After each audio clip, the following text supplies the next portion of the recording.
안녕하세요. 한국인들과 카르다노를 이어준 다리 코리아풀입니다. 12월 10일 레이스 베타가 출시되었고 모두가 테스트해 볼 수 있습니다. 프리프로덕션 테스트넷 위에서 구동되어 안전하게 사용해 보실 수 있습니다. 크롬 엔진을 사용하는 대부분의 브라우저 위에서 돌아가는 확장 프로그램이라 합니다. 그리고 버그나 개선점이 발견될 시 IOHK에 티켓을 보내시면 즉시 고치도록 노력한다 합니다. 사람들이 직접 사용해보고 더 좋은 방향으로 개발될 수 있게 참여할 수 있다는 점이 좋은 것 같습니다. 저희 코리아풀도 사용해보고 더 사용하기 편하게 개선점이나 버그를 찾아보겠습니다. 미국에서 월드모바일 LTE 네트워크를 통해 두 대의 아이폰이 통화하는 데모 영상이 공개되었습니다. 와이파이가 아닌 자체 LTE 통신망을 통해 전화 연결이 가능한 것으로 확인됩니다. 월드모바일의 설명에 의하면 데이터만 제공하는 통신망을 구축하는 것보다 통화 그리고 문자 서비스를 제공하는 통신망을 구축하는 것이 훨씬 어렵다 강조합니다. 통신사끼리 번호 이전하는 기능, 긴급통화, 중범죄 발생 시 법, 집행기관과 연결 기능 등등 부가적인 기능들이 완성되어야 기존 통신망과 경쟁할 수 있다 합니다. 저렴하고 효율적인 방법으로 인프라를 구축할 수만 있다면 기존 통신망과 충분히 경쟁이 가능할 수도 있는 것 같습니다. 민수화비 커뮤니티로부터 샌드위치 공격에 대해 연락을 받았고 바로 조치를 취했다고 합니다. 11월 21일부터 공격이 시작되었으며 여태까지 공격으로 인해 11,000A다워치를 손해봤다고 합니다. 샌드위치 공격을 이해하기 위해선 먼저 민수합의 작동 방식에 대해 조금 이해해야 합니다. 민수합은 오프체인을 통해 여러 주문을 하나의 트랜잭션으로 묶음 처리합니다. 묶음 처리를 하는 과정에서 여러 주문의 순서를 정하는데 기존에는 각 주문의 트랜잭션 해시 값을 사전식 순서로 나열했습니다.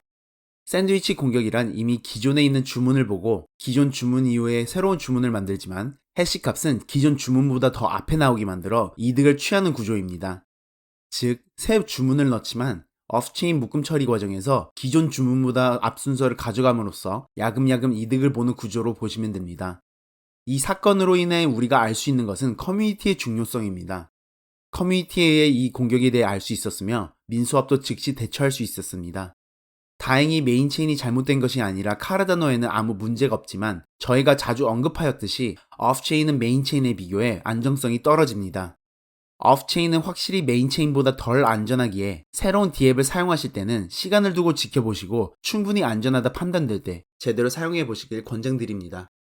1월에 출시된다 예고된 제드 1.1.1 버전을 이제 테스트넷에서 사용해 볼 수 있게 되었답니다. 나미 월렛을 프리프라우드 테스트넷 네트워크로 설정하고 zed.xyz 웹사이트를 들어가 지갑을 연결하면 제드 스마트 컨트랙트를 사용해 볼 수 있답니다. 사용자들은 앞으로 zed.xyz 웹사이트에서 제드 그리고 쉔 토큰을 민팅하고 상환한 기록을 볼 수 있게 된답니다. 이제 커뮤니티의 테스트가 진행되고 UX가 개선된다면 정식 버전이 출시될 때 보다 질 높은 UX를 기대할 수 있을 것 같습니다.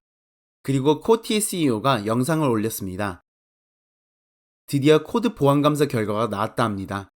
치명적인 결함은 발견되지 않았다며 이미 알고 있던 자잘한 부분의 개선만 필요하답니다. 코티의 본사가 있는 이스라엘에서는 크리스마스 연휴가 없기 때문에 1월에 제드를 출시할 수 있도록 12월 동안 열심히 일할 거라 합니다. 바질 하드포크의 플루토스 버전 2를 사용할 버전 1.1.2가 준비 중이라 하고 제일 중요한 부분으로는 제드의 스마트 컨트랙트가 오픈소스로 공개될 거라 합니다. 코티 기업은 일반 사용자들이 스마트 컨트랙트와 보다 쉽게 상호작용할 수 있는 웹사이트를 관리하게 된다 합니다. 오픈소스로 관리되는 온체인 제드 스마트 컨트랙트는 누구든지 사용할 수 있다 하며 오히려 제드의 유동성을 증가시킬 수 있는 기회이기 때문에 활용할 것을 격려합니다. 온체인 스마트 컨트랙트가 오픈소스로 공개된다는 뜻은 다음과 같습니다. 코티가 운영하는 웹사이트를 사용하지 않고 탈중앙화 거래소에서 제드 스마트 컨트랙트를 지원한다면 썬데 스왑이나 민스왑을 통해 직접 제드, 쉔 토큰을 상환하거나 민팅할 수 있게 됩니다. 또한 코티에서 지급되는 수수료 시스템이 마음에 들지 않는다면 커뮤니티 멤버들은 오픈소스 코드를 수정해 새로운 제드 버전을 출시해 사용할 수 있습니다.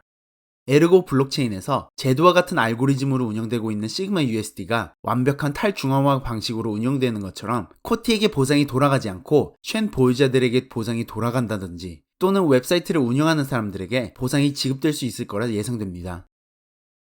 외부 감사기관 마저즈에서 바이낸스가 보유하고 있는 래핑된 BTC를 모두 상환할 수 있을 양의 비트코인을 보유하고 있다는 것을 확인했다 보고합니다.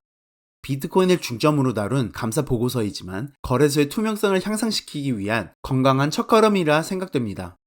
찰스가 RealFi를 설명하는 영상을 올렸습니다.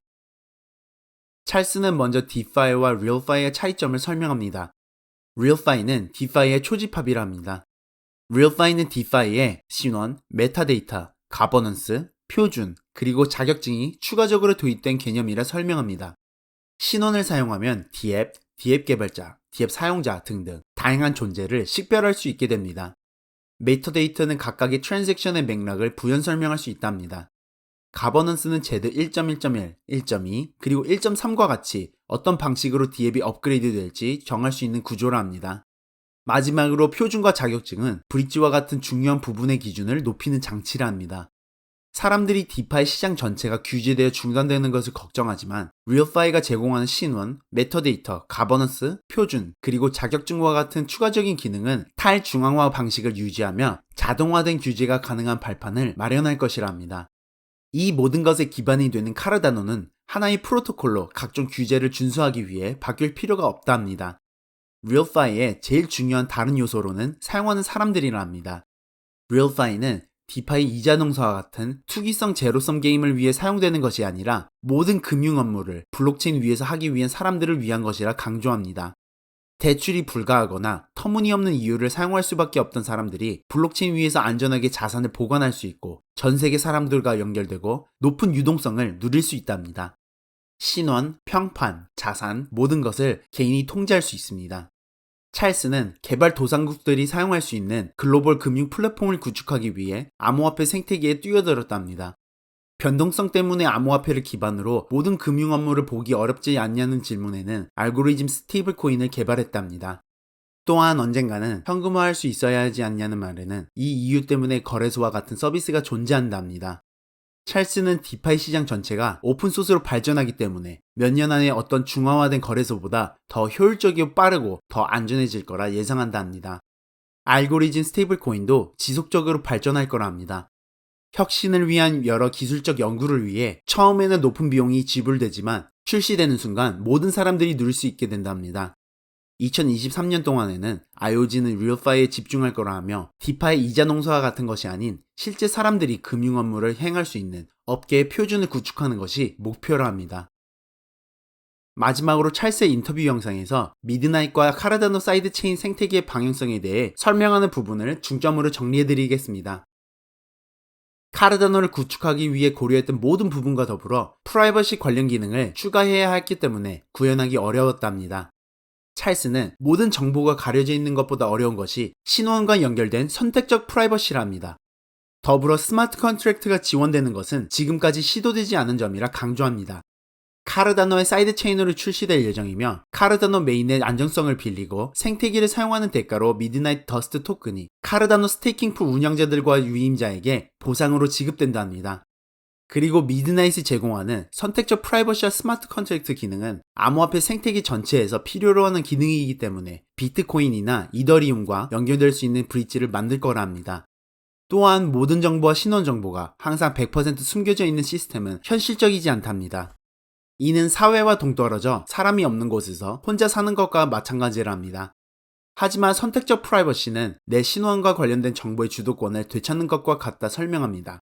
완전히 모든 정보를 공개할 수도 있고 최소한의 정보만을 공개할 수 있듯이 넓은 스펙트럼이 존재하고 이 모든 것이 개인의 선택에 따라 정해진다 합니다.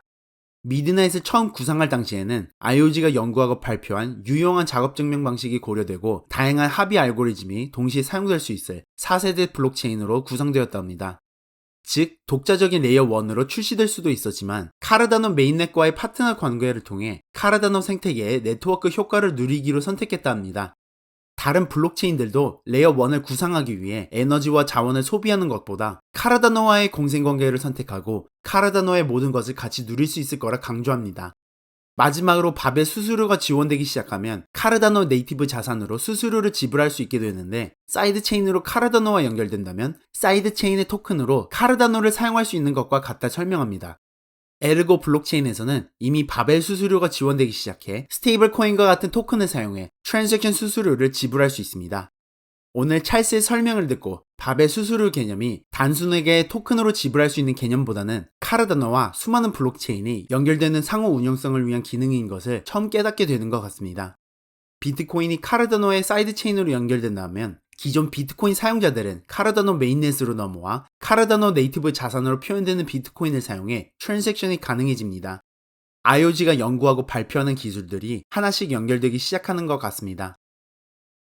오늘 영상이 도움되셨다면 한국인들을 위해 최저 수수료로 운영되고 있는 코리아 풀 스테이킹 풀의 에이다를 위임하셔서 많은 응원 부탁드리겠습니다. 지금까지 카르다노와 한국인들을 이어준 달이 코리아 풀이었습니다. 시청해주셔서 감사합니다.